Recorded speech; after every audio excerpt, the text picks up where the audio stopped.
ఈ లోతైన విశ్లేషణకు స్వాగతం. జనన మరణాల చక్రం అనే ఒక అనంతమైన సముద్రం, అందులో ఈదుతున్న 7 రకాల వ్యక్తులు, ఒక భిక్షువు సాధనలో ఎదురయ్యే అద్భుతమైన దశలను, అలాగే అపాయకరమైన దశలను అంగుత్తర నికాయం 7-15 అనే ప్రాచీన మూలగ్రంథం ఎంత లోతుగా వివరిస్తోందో ఈరోజు మనం విశ్లేషించబోతున్నాం. ఈ గ్రంథం మానవ జీవితాన్ని, మన అంతర్గత ప్రయాణాన్ని ఒక మహాసముద్రంతో పోల్చింది. సరే, దీన్ని విడమర్చి చూద్దాం.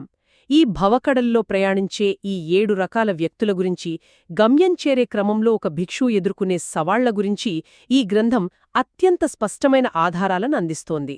ఇక్కడ అత్యంత ఆసక్తికరమైన విషయం ఏమిటంటే, ఈ భవకడలి అనేది కేవలం నీటితో నిండిన ఒక భౌతిక సముద్రం కాదు. ఇది నిరంతరంగా తిరిగే జనన మరణాల చక్రం. ఒక మనిషి చేసే కర్మలు, వాటి ఫలితాలు, ఆ ఫలితాల నుండి విముక్తి పొంది మోక్షం లేదా నిర్వాణం దిశగా ఒక భిక్షువు చేసే ప్రయాణం ఎంత కఠినంగా ఉంటుందో ఈ గ్రంథం అత్యంత అద్భుతంగా వివరిస్తోంది. భవకడలి అనగానే మనం అర్థం చేసుకోవాల్సింది నిరంతరమైన ఉనికిని అంటారా? అవును, మనం చేసే ప్రతి కర్మ ఈ సముద్రంలో మనల్ని ముంచడానికో లేదా ఒడ్డుకు చేర్చడానికో ప్రత్యక్ష కారణంగా మారుతుందని ఈ మూల గ్రంథం స్పష్టం చేస్తుంది. నిజమే. ఈ మహాసముద్రంలో మొదటి ఈతగాడి ప్రవర్తనను పరిశీలిస్తే చాలా ఆశ్చర్యం కలుగుతుంది. గ్రంథం ప్రకారం ఈ మొదటి వ్యక్తి నీటి అడుగున డైవ్ చేసి పైకి రాకుండా ఊపిరి బిగబట్టి అదే గొప్ప అని విర్రవీగుతూ ఉంటాడు. పైకి రావాలనే కనీస ప్రయత్నం కూడా అతడిలో కనిపించదు. దీన్ని చదువుతుంటే అనిపించే విషయమేమిటంటే, ఈ వ్యక్తి పూర్తిగా చీకటిలో బతకడానికి అలవాటు పడిపోయాడు. అవును, వెలుగు ఉందనే విషయం కూడా అతనికి తెలియదు. అసలు ఇలాంటి ప్రవర్తన వెనుక ఉన్న కారణం ఏమై ఉంటుంది? మునిగిపోతున్నా పైకి ఆకపోవడమేమిటి? దీని మనం లోతుగా పరిశీలిస్తే ఇది కేవలం నీటి అడుగున ఉండటం కాదు. ఇది పూర్తిగా అపాయకరమైన అవరోహణ స్థితిని సూచిస్తోంది. ఏ వ్యక్తి అయితే అవినీతి పనులతో, చెడు కర్మలతో తమకు తాము హాని చేసుకుంటూ అదే సమయంలో సమాజానికి కూడా హాని కలిగిస్తారో వారు ఈ కోవుకు వస్తారు. ఆ చెడు కర్మల భారం వారిని అట్టడుగుకు లాగేస్తుందన్నమాట. ఖచ్చితంగా. మానసికంగా చూస్తే ఇది ఒక రకమైన అజ్ఞానం. వారు నిరయలోకాలకు, అంటే అత్యంత చీకటి మరియు అధమస్థాయిలకు పడిపోతారు. వారు ఆ చీకట్లోనే ఉండిపోతారు, అదే తమ ప్రపంచమని భ్రమపడతారు కదా. అవును, ఆ అధమ స్థితి నుండి బయటపడాలనే ఆలోచనగాని ప్రయత్నంగాని వారికసలు ఉండదు. తమ కర్మల ద్వారా తమను తాము బంధించుకున్నవారు వీరు. ఆ భ్రమలో బతకడం వల్లే వారు మునిగిపోతున్నారని కూడా గ్రహించలేరు. ఇది అత్యంత ప్రమాదకరమైన స్థితి. ఇక రెండవ రకం ఈతగాడి విషయానికొద్దాం. వీరు మొదటివారిలా పూర్తిగా నిరాశావాదులు కారు. వీరు నీటి అడుగుకు వెళ్లి ప్రయత్నించి పైకి తేలుతారు. కాని ఇక్కడే ఒక విషాదం దాగి ఉంది. వారు మళ్లీ నీటి అడుగుకే చేరుకుంటారు. ఇది చాలా గమనించాల్సిన విషయం. ఒక నిమిషం, ఇక్కడ ఒక సందేహం వస్తోంది. ఒకసారి మంచి కర్మల ద్వారా పైకి తేలినవారు మళ్లీ ఎందుకు కిందకు పడిపోతారు? పైకి వచ్చాక ఆ వెలుగును చూసి కూడా మళ్లీ చీకటి వైపు ఎందుకు వెళ్తారు? ఈ రెండవ రకం వ్యక్తి ఒక భిక్షువు సాధనా మార్గంలో ఎదుర్కొనే అతిపెద్ద సవాలును కళ్లకు కడుతుంది. వీరు తాత్కాలికంగా శీల, సమాధి, ప్రజ్ఞలను ఆచరించినవారు. శ్రద్ధగా మంచి పనులు చేస్తారు, ధర్మబద్ధమైన జీవితం గడుపుతారు, పైకి తేలుతారు. కాని వారి మనసులో స్థిరత్వం ఉండేదనుకుంటా. సరిగ్గా చెప్పారు. కొద్దిపాటి ప్రలోభానికో లేదా ఏదో ఒక లాలసలో పడిపోయి తిరిగి అపాయకరమైన కర్మల వలలో చిక్కుకుంటారు. ఈ లాలసవారిని మళ్లీ కిందకు లాగేస్తుందన్నమాట. ఈ పదాలను మనం కొంచెం విడమర్చి చెబుదాం. శీల, సమాధి, ప్రజ్ఞ అంటే సరైన నడవడిక, ఏకాగ్రత, వివేకం. ఈ మూడింటినే తాత్కాలికంగా పాటించేవారు అని మనం అనుకోవచ్చా? ఒక క్రమశిక్షణను అలవాటు చేసుకుని మళ్లీ దాన్ని వదిలేయడం లాంటిది అంటారా? అవును, సరిగ్గా అదే. ఒక భిక్షువు తన సాధనను మొదలుపెట్టి కొన్ని నియమాలను పాటిస్తూ పురోగతి సాధిస్తాడు. కాని అంతర్గతమైన కోరికలను పూర్తిగా జయించకపోవడం వల్ల ఆ సాధన మధ్యలోనే ఆగిపోతుంది. ఒకసారి పుణ్యకర్మలు చేసి పైకి తేలినా ఆ వెంటనే చేసే చెడుకర్మలు వారిని మళ్లీ అదే భవకడలిలో ముంచేస్తాయి. తాత్కాలిక పుణ్యం ఎన్నటికీ శాశ్వత విముక్తిని ఇవ్వదని ఈ ఉదాహరణ అత్యంత స్పష్టంగా హెచ్చరిస్తోంది. నిర్వాణమనేది నిరంతర సాధన. అంటే స్థిరమైన సాధన లేకపోతే ఎంత పైకి వచ్చినా మళ్ళీ మొదటికే వస్తారన్నమాట.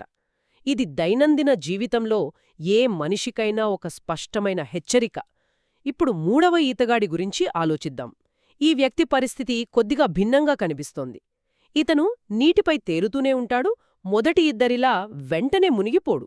కాని అతని సహనం నశించగానే లేదా శక్తి ఉడిగిపోగానే ఒక్కసారిగా మునిగిపోతాడు. అవును, దీన్ని విశ్లేషిస్తే ఏ గమ్యం లేకుండా కేవలం నీటిపై తేలడమనేది సురక్షితం కాదనిపిస్తోంది. ఈ మూడవ స్థితిని అర్థం చేసుకోవడం చాలా ముఖ్యం. ఇదొక రకమైన మానసిక స్తబ్దతను సూచిస్తుంది. వీరు కేవలం దివ్యలోకాలకు చేరాలనే ఉద్దేశంతోనే ప్రయాణిస్తారు. సత్కర్మలు చేయడం ద్వారా వచ్చే పుణ్యఫలంతో వీరు భవకడలి ఉపరితలంపై నిరంతరం తేలుతూ ఉంటారు. కాని ఇక్కడ వారు గమనించని ఒక లోతైన అంశముంది కదా. వారు ఆ తేలడాన్నే గమ్యమనుకుంటారు. ఆ పుణ్యం శాశ్వతం కాదు కదా. వీరికి అసలు గమ్యమేమితో తెలియదు. అంటే కేవలం ఈ భవకడలిలో ఈదుతూ ఉండడమే జీవితమని, అదే శాశ్వతమైనదని అనుకుంటారు. వారు ఒడ్డుకు చేరాలనే ప్రయత్నం చెయ్యరు. ఎందుకంటే అసలు ఆ ఒడ్డు ఉందనే విషయం వారికి తెలియదు. అవును, వీరికి ఒడ్డుకు చేరే మార్గమసలు తెలియదు. నిర్వాణమనేది ఒకటి ఉందనే స్పృహ కూడా ఉండదు. భవ నిర్మూలనకు వారు సరైన ప్రయత్నం చెయ్యరు. వారు కేవలం సుఖాలను, తాత్కాలికమైన దివ్యలోకాలను కోరుకుంటారు. ఇది కేవలం పుణ్యం మీద ఆధారపడిన తాత్కాలిక రక్షణ మాత్రమే. అవును, భవసముద్రంలో ఎప్పుడైనా ప్రమాదం ముంచుకురావచ్చు. ఇది నిజమైన భిక్షువు లక్షణం కాదు. గమ్యం చేరనంతవరకు ఆ తేలడమనేది ఒక తాత్కాలిక ఉపశమనం మాత్రమే తప్ప జనన మరణాల చక్రం నుండి శాశ్వత విముక్తి కాదు. అయితే కేవలం నీటిపై తేలడం శాశ్వత పరిష్కారం కాదన్నది స్పష్టమైంది. మరి ఈ నిరంతర అలల నుండి బయటపడే మార్గమే లేదా? ఇక్కడే అసలైన మార్పు మొదలవుతుంది. ఈ గ్రంథంలో 4వ ఈతగాడి ప్రవేశం ఒక కీలకమైన మలుపు.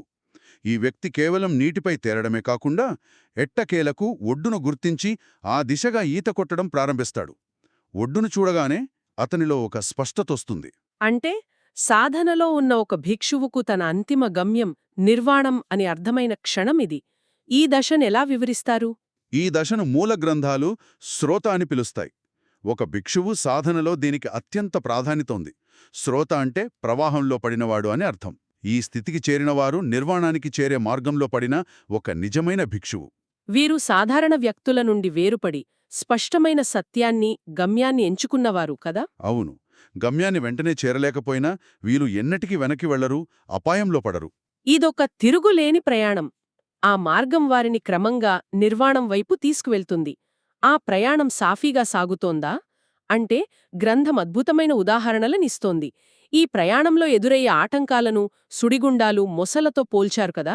అవును, భవసముద్రంలోని మొసళ్ళు, సుడిగుండాలు భౌతికమైన నీటి జంతువులు లేదా నీటి భ్రమలు కావు. అవి మనలోని రాగద్వేషాలు, సాంసారిక మోహాలు, తీరని కోరికలు. రాగమంటే ఒక వస్తువు లేదా వ్యక్తిపై విపరీతమైన ఆకర్షణ. ద్వేషమంటే విపరీతమైన కోపం లేదా అసహ్యం. ఈ రెండు భావాలు మనిషిని ఒక సుడిగుండంలా కిందకు లాగేస్తాయి. మరి ఈ 4వ ఈతగాడు వాటిని ఎలా దాటుతాడు? ఆ సుడిగుండాలు అతన్ని కిందకు లాగవా? లాగలేవు. ఎందుకంటే ఒక శ్రోత స్థితికి చేరిన భిక్షువు ఈ రాగద్వేషాల అసలు రూపాన్ని గ్రహిస్తాడు. అవి తనను ఎలా బంధిస్తాయో స్పష్టంగా తెలుసుకుంటాడు. అందువల్ల ఆ సుడిగుండాలు అతన్ని ఇక కిందకు లాగలేవు. ఈ మోహాల వలలో పడకుండా తనని తాను స్థిరంగా రక్షించుకుంటూ ముందుకు సాగుతాడనమాట. నిజమే, వీరు ఉన్నత లోకాల్లో జన్మిస్తూ ముందుకు సాగుతారు తప్ప ఎన్నటికీ చీకటి లోకాలకు వెళ్లరు. వారి అంతర్గత దృష్టి ఎల్లప్పుడూ ఆ నిర్వాణపు ఒడ్డుమీదే ఉంటుంది. గమ్యం స్పష్టమైంది, దృష్టి కేంద్రీకృతమైంది. ఇక ఎదురీత మొదలవుతుంది. ఇక్కడే మనకు 5వ మరియు 6వ రకాల ఈతగాళ్లు కనిపిస్తారు. ఈ 2 దశలు ఒక భిక్షువు సాధనలో అత్యంత క్లిష్టమైన, అలాగే ఉన్నతమైన దశలు. ముందుగా 5వ ఈతగాడి శ్రమను గమనిద్దాం. అతను ఈదుతున్నా ప్రవాహవేగానికి జారిపోతుంటాడు. చేతికి గట్టిపట్టూ దొరకదు. కాని అతను ఏమాత్రం ప్రయత్నం ఆపడు. ఈ 5వ వ్యక్తిని సకృదాగామి అని పిలుస్తారు. వీరు ప్రవాహ వేగానికి కొద్దిగా తడబడుతున్నట్లు, వెనక్కి జారుతున్నట్లు కనిపించినా వారిలో అపారమైన అంతర్గత బలముంటుంది. ఆ బలమే వారి పుణ్యపారమితలు. పుణ్యపారమితలు అంటే? ఒక భిక్షువు సాధనలో సంపాదించిన నిస్వార్థ గుణాలు, కరుణ, ధర్మబద్ధమైన జీవితం. అవును, ఈ పారమితల వల్ల వీరు కోపాన్ని, రాగద్వేషాలను దాదాపుగా జయించినవారవుతారు. ఇంకా సూక్ష్మమైన స్థాయిలో కొద్దిపాటి ఆకర్షణలు మిగిలి ఉండటం వల్లే ఆ పట్టు జారుతూ ఉంటుంది. అంటే ఆ జారిపోవటమనేది ఇంకా మిగిలి ఉన్న చిన్న చిన్న బలహీనతలన్నమాట. కాని ఆ బలహీనతలు వారిని ముంచేంత శక్తివంతమైనవి కావు. సరిగ్గా చెప్పారు. వారి సాధన, దృఢ సంకల్పం వారిని మళ్లీ మళ్లీ ముందుకు నెడుతూనే ఉంటుంది. ఈ స్థితిలో ఉన్న భిక్షువు మోహాలను పూర్తిగా అర్థం చేసుకుని వాటి ప్రభావాన్ని అత్యంత కనిష్ట స్థాయికి తీసుకొస్తాడు. వీరు కేవలం 2 లేదా 3 జన్మల్లోనే ఒడ్డుకు చేరి నిర్వాణాన్ని చేరుకోగలరు. వారిలో ఆ లక్ష్య సిద్ధికి కావలసిన అర్హత పూర్తిగా ఏర్పడింది. ఈ ప్రయాణంలో తదుపరి దశ 6వ ఈతగాడు. ఇతని పరిస్థితి 5వ వ్యక్తి కంటే మరింత స్థిరంగా ఉంటుంది. ఈ 6వ వ్యక్తికి సరైన దిశలో గట్టి పట్టు దొరుకుతుంది. నీరిలా ఉన్నప్పటికీ ఆ ప్రవాహం అతనిని ఏమీ చెయ్యలేదు. ఇతని మానసిక స్థితి ఎంత బలంగా ఉంటుందో దీనిబట్టి మనం అర్థం చేసుకోవచ్చు. నిజమే. ఈ 6వ ఈతగాడిని అనాగామి అంటారు. అనాగామి అంటే తిరిగి రానివాడు అని అర్థం. వీరు భవకడలిలో ఉన్నప్పటికీ ఆ కడలి లక్షణాలు వీరిని ఏమాత్రం అంటవు. కామలోకాన్ని పూర్తిగా జయించినవాడు ఇతను. కామలోకమంటే కేవలం ప్రాపంచిక సుఖాలు మాత్రమే కాదు. ఇంద్రియాల ద్వారా పొందే ప్రతి ఆకర్షణ, ప్రతి సుఖమూ ఇందులో భాగమే. ప్రవాహం ఎంత బలంగా ఉన్నా, అంటే బయటి ప్రపంచంలో ఎంతటి ప్రలోభాలు ఉన్నా అది వారి మనస్సును చలింపజెయ్యదు. వీరు తమ పుణ్యపారమితులను అన్నీ దాదాపుగా పూర్తి చేసుకున్నవారు కదా. అవును. ఈ స్థితికి చేరిన భిక్షువుకు ఇక ఎన్నో జన్మలెత్తాల్సిన అవసరం ఉండదు. ఇది గమ్యానికి ముందుండే అత్యంత ప్రశాంతమైన, స్థిరమైన, కదలని అడుగు. ఎటువంటి ప్రలోభాలు వారిని ఆకర్షించలేవు. మరొక్క జన్మలోనే వారు నిర్వాణ ఫలాన్ని పొందుతారు. ఈ 6గురు ఈతగాళ్లు ఎదుర్కొనే సవాళ్లు వింటుంటే జనన మరణాల చక్రం నుండి బయటపడటం ఎంత కఠినమైన సాధనో అర్థమవుతోంది. ప్రతి దశలోనూ అంతర్గత శుద్ధి జరుగుతూ వస్తుంది. సరే, ఇప్పుడు గమ్యం చేరిన సమయం. 7వ ఈతగాడు సరైన దిశలో ఈది ఒడ్డుకు చేరి గట్టి నేలపై నిలబడినవాడు. ఈ స్థితే ఒక భిక్షువుకి అంతిమ గమ్యం. ఈ అత్యున్నత స్థితి గురించి మూలగ్రంథం ఏం చెబుతోంది? భిక్షువు సాధనలో అత్యున్నత శిఖరం. ఒడ్డుకు చేరి గట్టి నేలపై నిలబడటమంటే భవకడలి ప్రవాహాల నుండి, దాని తాలూకు అపాయాల నుండి శాశ్వతంగా బయటపడటం. ఇతనిక ఏ ప్రయత్నమూ చేయనక్కర్లేదు. భవచక్రములో సాధించాల్సిందంతా సాధించిన అత్యున్నత భిక్షువు. జనన మరణాల నుండి సంపూర్ణ స్వేచ్ఛ పొందినవాడు. ప్రయత్నం చేయనక్కర్లేదు అంటే వారి ప్రయాణం పూర్తిగా ముగిసిపోయిందనా? ఇక చేయడానికి ఏమీ మిగలలేదా? వారి మనస్సులో ఎలాంటి భావాలు ఉంటాయి? వారి ప్రయాణం సంపూర్ణమైంది. వారిని బంధించేది ఏదీ ఇక మిగలలేదు. ముఖ్యంగా అహం, అంటే ఈ నేను అనే భావన, నాది అనే మమకారం నుండి వారు పూర్తిగా విముక్తి పొందారు. కామలోకం నుండి, రాగద్వేషాల సుడిగుండాల నుండి, మొత్తం ఈ భవ ప్రవాహము నుండే శాశ్వతంగా బయటపడినవారు. వీరు నిర్వాణ ఫలాన్ని అందుకున్నవారు. ఇది అపాయాలన్నీ తొలగిపోయిన శాశ్వత ప్రశాంత స్థితి. అవును. అలలు, సుడిగుండాలు, మొసళ్ళు ఇవేవీ వారి దరిదాపులోకి కూడా రాలేవు. జనన మరణాల చక్రమనే అంతులేని భవకడనిని వారు పూర్తిగా దాటేశారు. వారు స్థిరమైన, కదలని గట్టి నేలపై ఉన్నారు. ఈ 7 దశలు మనిషి అంతర్గత పరిణామానికి ఎంత అద్భుతంగా అర్థమయ్యేలా చెబుతున్నాయో కదా. మనం ఈ విశ్లేషణలో చర్చించిన స్థితులను ఒక్కసారి క్లుప్తంగా గుర్తుచేసుకుందాం. మొదటి 2 దశల్లో స్వార్థం, అజ్ఞానం, చెడు కర్మల వల్ల నిరయ లోకాలకు మునిగిపోవడాన్ని చూశాము. వారు అజ్ఞానపు అట్టడుగున ఉండిపోయారు. ఆ తర్వాత 3వ దశలో కేవలం తాత్కాలిక పుణ్యాల కోసం ప్రాకులాడుతూ సురక్షితమైన ప్రదేశంలో ఉన్నామనే భ్రమలో తేలియాడేవారిని గమనించాము. ఇక 4వ దశ నుండి గమ్యం వైపు, అంటే నిర్వాణం వైపు ఒక భిక్షువు చేసే తిరుగులేని ప్రయాణం మొదలవుతుంది.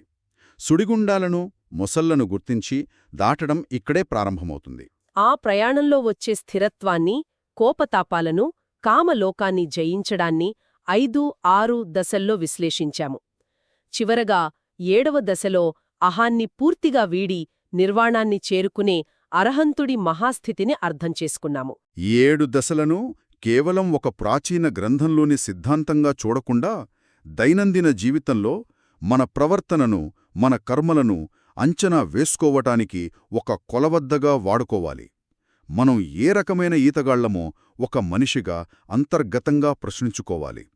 మనం చేసే పనులు మనల్ని భవకడలిలో మరింత లోపలికి ముంచుతున్నాయా, తాత్కాలికంగా తేలేలా చేస్తున్నాయా, లేక శాశ్వతమైన ఒడ్డుకు చేరుస్తున్నాయా అన్నది నిరంతరం గమనించుకోవటం చాలా ముఖ్యం. ఖచ్చితంగా గమనించుకోవాలి.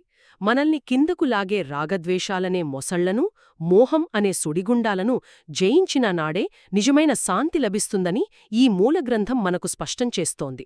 అవును, కేవలం పుణ్యం కోసం కాకుండా సత్యమార్గంలో నడుస్తూ నైతికత, శీల, సమాధి, ప్రజ్ఞలను స్థిరంగా ఆచరించడమే ఒక భిక్షువు ముందున్న ఏకైక మార్గం. ఈ జ్ఞానం దైనందిన జీవితంలో మన కర్మలను స్వచ్ఛంగా ఉంచుకోవటానికి దిశానిర్దేశం చేస్తోంది. ప్రతి పని, ప్రతి ఆలోచన మన గమ్యాన్ని నిర్దేశిస్తోంది. ఈ విశ్లేషణ ద్వారా భవకడలి స్వరూపం, అందులో ఈతగాళ్ల పోరాటం, ఒక భిక్షు యొక్క ఆదర్శవంతమైన ప్రయాణం గురించి అత్యంత లోతైన అవగాహన ఏర్పడింది. అయితే ఇక్కడ ఒక లోతైన, మౌలికమైన ప్రశ్న ఉద్భవిస్తోంది.